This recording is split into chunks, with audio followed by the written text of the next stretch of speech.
Hello, my name is Hassan Abukdare. I'm doing the quartering act, and for the quartering act, I'm describing the event in act, the colonist reaction, and the British reaction.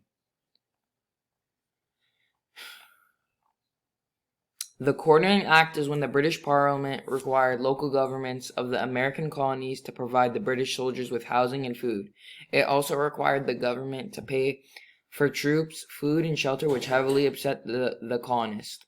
The colonist reaction is the British further agreed the colonists in 1765 by passing the act. The act forced the colonies to provide housing for British troops staying in America. The Americans resented and refused to enforce the act. Later, troubles with the Americans and the British. And the reaction is to all this. This is what they were trying to create: peace between the British and Indians. But when they did that, they broke the agreement to the colonists about the Promised Land for helping them with the French War.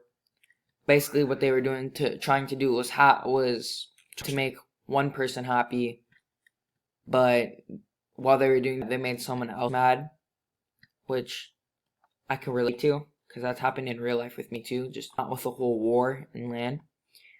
And yeah, that is my presentation. Thank you.